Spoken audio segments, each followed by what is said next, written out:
लिए तो माँ भगवती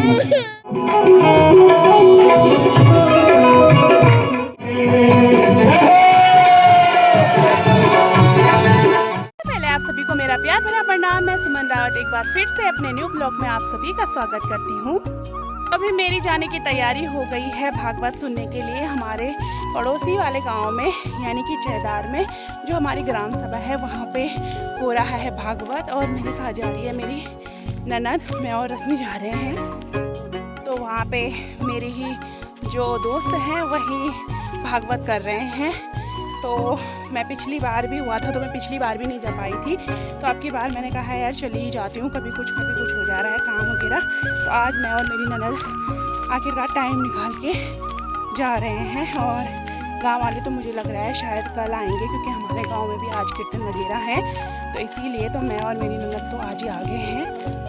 मैं जा रही है आगे से, तो वहाँ का मंदिर का रास्ता पता नहीं है, तो मुझे मेरी ननद बता रही है क्योंकि वो जा रखी है कि इधर के साइड से रास्ता है। तो यहाँ पे दो रास्ते हैं, एक मंदिर को जाता है ऊपर जहाँ पे भागवत हो रहा है, और एक नीचे को है। तो वही ले जाएगी मेरे को, क्योंकि मैं पहली बार ही जा रही हूँ, आज मैंने देख नहीं रखा है। और अभी शाम के 3 बजे ना मौसम भी काफ़ी खुला हुआ है, काफ़ी चटकीली सी धूप लगी हुई है, किनारे किनारे आसमान में बादल भी दिखाई दे रहे हैं। आजकल काफ़ी ज़्यादा उमस भी हो रही है और काफ़ी ज़्यादा धूप भी लगी हुई है। तो आप मेरे साथ ऐसे ही एंड तक बने रहिएगा ब्लॉग में। आपको मैं आज दिखाती हूँ भागवत यहाँ कैसे करके होता है मंदिर में। चलो चलते हैं। और जिसको भी मेरी वीडियो पसंद आए तो वीडियो को लाइक शेयर कमेंट और मेरे चैनल को सब्सक्राइब करना ना भूलें।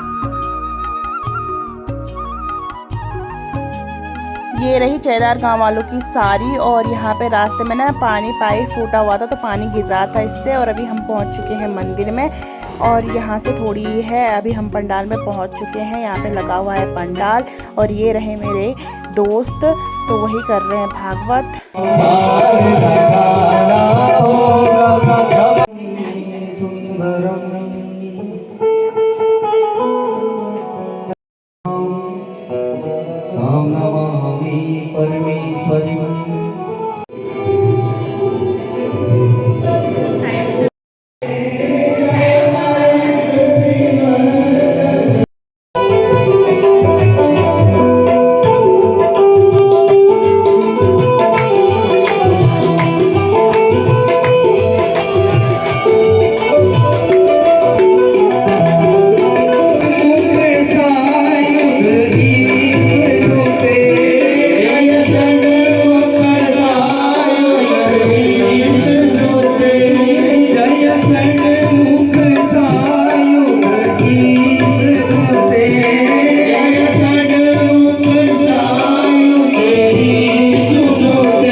उस अंधेरे कक्ष में कुछ दिखाई नहीं दे रहा, तो कैसे निकले? तो बोले दीवार पर। तो जैसे ही दीवार पे हाथ लगाया, सहारा लिया और घूमे, जैसे ही द्वार आया, 3 गुण विद्यमान है। सत जो गुण है वह कल्याणकारी है, रजोगुण उत्पत्तिकारी है, और तमोगुण संहारकारी है।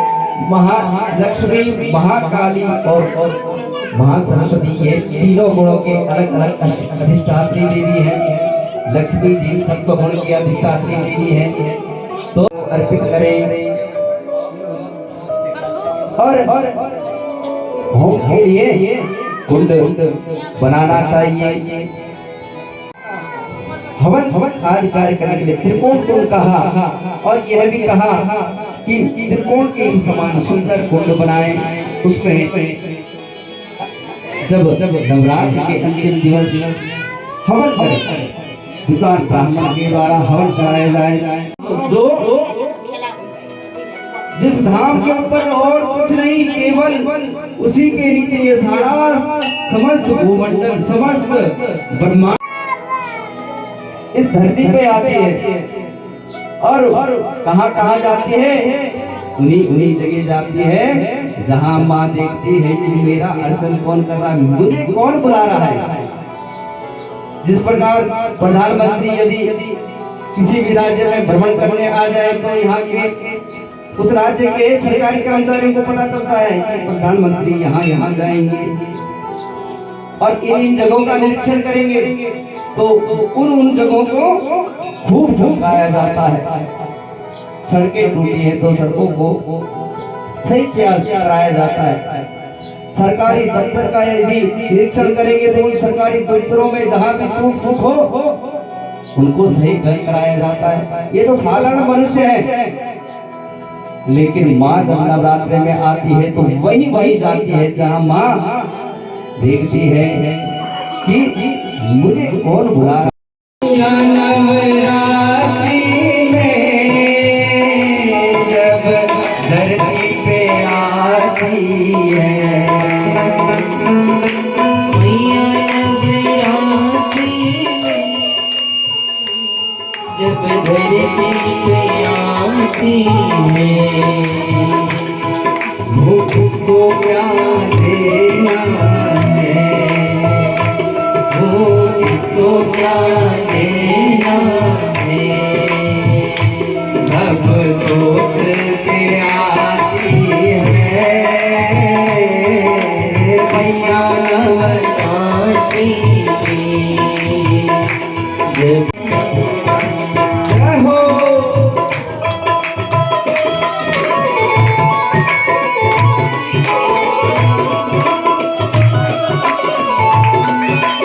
बोल दुर्गे मैया की जय हो।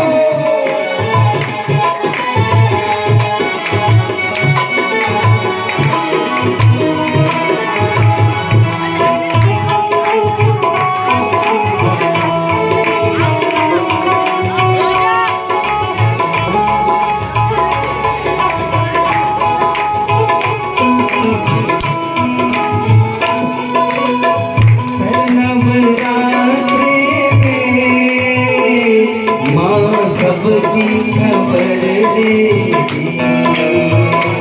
ओ नवरात्रि में तुझे नवरात्रि में अपने खाते पे लिख देगी, तुझे नवरात्रि में अपने खाते पे लिख देती, वो तुझे नवरात्रि से, वो तुझे नवरात्रि से बात आगे बढ़ाती है। मैया नवरात्रि में जब धरती पे आती है, ओ मैया नवरात्रि में जब धरती पे आती है, ओ मैया नवरात्रि पे आती है, वो किसको क्या देना है, सब सोच के आती है। किसको क्या देना है, सब सोच के आती है। जय हो गणेश मैया की जय हो।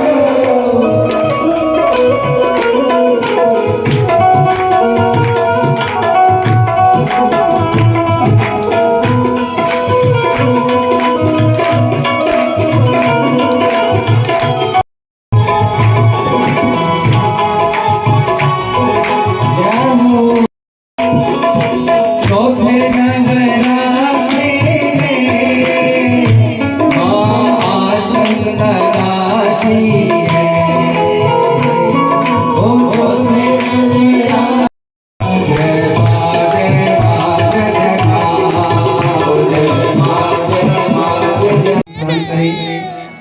तो माँ भगवती आप मेरे मित्रों के विरोधी ही होते हैं, और ये ऐसा व्रत कर रही है कि मेरे पुत्र से भी बलशाली पुत्र इसका होगा। तो उसने अपने पुत्र इंद्र को बुलाया और कहा बेटा इसके पुत्र में जो इसके पेट में जो पुत्र है ये बड़ा तेजस्वी होगा, जब ये निकलेगा तो तुम्हें भगाएगा।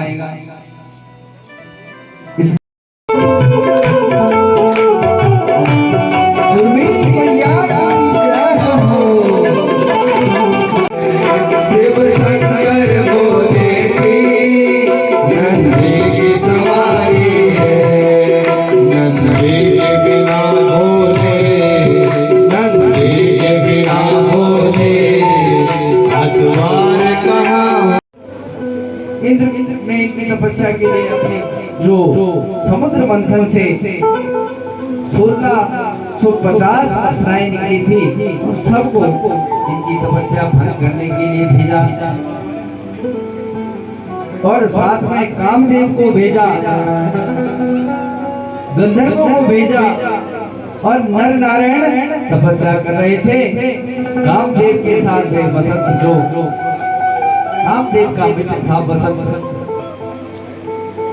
वसंत भी आया और वसंत ऋतु कामदेव का सखा माना जाता है, क्योंकि वसंत ऋतु में प्रकृति श्रृंगार करती है। पुराने पतझड़ होकर नए नए पत्ते आते हैं, नए नए फूल आते हैं, ये प्रकृति का श्रृंगार कहा जाता है। प्रकृति खूब सुसज्जित होती है उस समय, तो काम भी सौंदर्य पर जागता है। तो कामदेव को श्रृंगार किए हैं। इधर इंद्र ने नृत्य करने लगी,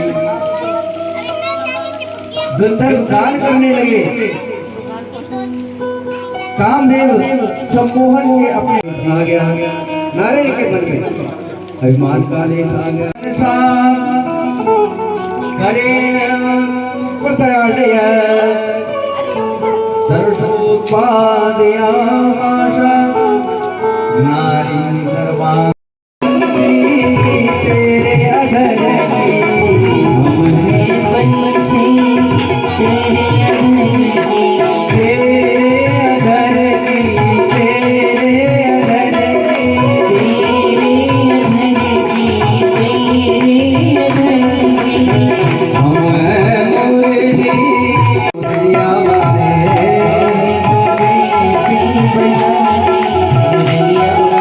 मोरे मन है तेरे हमारे मुरलिया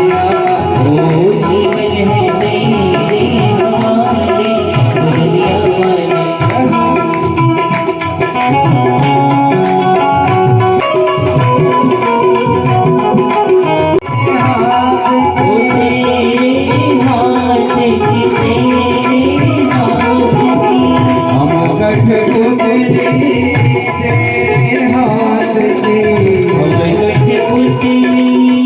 तेरे हाथ की चाहे तो जैसे चाहे मुरलिया वाले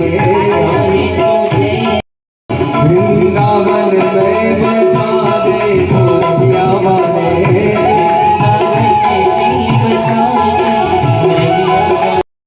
लाल की। अब भगवान का प्राकट्य होगा पर अब बढ़ गया। अब मैं इस भजन इस बोल भगवती का स्मरण करे। पिता को ही बंदी बनाकर कारागार में डाल दिया और स्वयं राजा बन गया। अब पूरा मथुरा का राज्य करने लगा। पिता को कंस ने कारागार में डाला और उग्रसेन के भाई का नाम था देवक जिनकी सर्व गुणों पेता काला परम शोभना। आकाश निर्मल हो, नदियों में निर्मल जल बह रहा है, सरोवर में कमल खिल रहे हैं, शीतल मंद सुगंध वायु बह रही है, पृथ्वी आनंदित है क्योंकि जगत नियंता भगवान का प्राकट्य हो रहा है। उसी समय भगवती योग मायानंद भवन गोकुल में कन्या रूप में प्रकट हो गई। बोलिए योग माया की। इधर कंस की कारागार में अर्धरात्रि में देवी के गर्भ से एक अद्भुत बालक प्रकट हुआ कि बालकम सुसवेतत् निशीते परमाद्भुतम् इदं दृष्ट्वा विस्मयं प्राप देवकी बालकं शुभम्। उस सुंदर बालक को देखकर देवकी को दोनों पैर पकड़ के जैसे ही जमीन में पटक रहा था वो कन्या ऊपर आकाश में उड़ गई और बोली किम मया हत्या पाप जातस्ते बलवान। अरे पापी, मुझे मारने से तुम्हारा क्या लाभ? तेरा शत्रु तो जन्म ले चुका है। और वह आकाश में उड़कर अंतर्धान हो गई। बोलियो माया की जय, भुवनेश्वरी मैया की जय। और इधर गोकुल में प्रातः काल जब पता चला कि नंद बाबा के यहाँ पुत्र हुआ है, अभी तो वही जो महाकाली है वही कृष्ण के रूप में प्रकट हुई है, तो खूब उत्सव हुआ। आइए आज की कथा को विश्राम देते हुए नंद भवन में खुशियां बन रही है और खूब लुटाए जा रहे हैं। बोलो वृंदावन में हरि लाल की जय, कृष्ण भगवान की जय। हो ऐ जानो कभी मधुबना, ऐ जानो कभी मधुबना,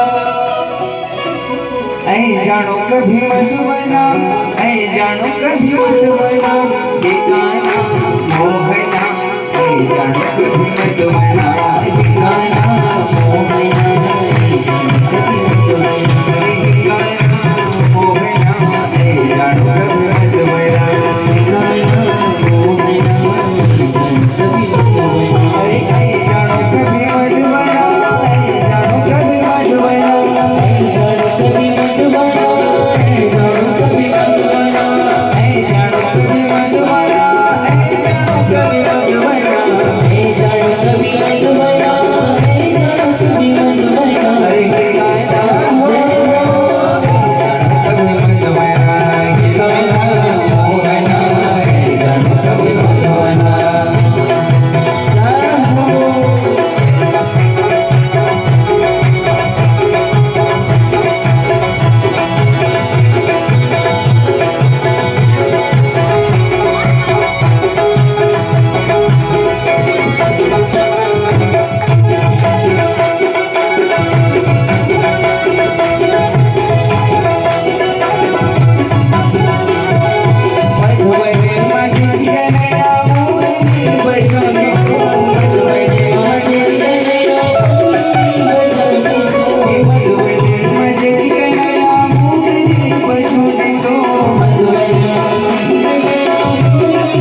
ज्वाला तले ज्वाला ज्वाला काल तले किसको मैं सुना किसको मैं सुना जग जननी मैं तेरिया जग जननी मैं तेरिया असुरों ने तेरी को सताया असुरों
अगर आपको वीडियो पसंद आए तो वीडियो को लाइक, शेयर, कमेंट और चैनल को सब्सक्राइब करना ना भूलें। इसी के साथ मैं आप सभी से विदा लेती हूँ। कल फिर इसी क्रम में आपसे न्यू व्लॉग के माध्यम से मुलाकात होगी। तब तक के लिए आप सभी अपना ख्याल रखिए। राधे राधे, जय माता दी, हर हर महादेव, बाय बाय।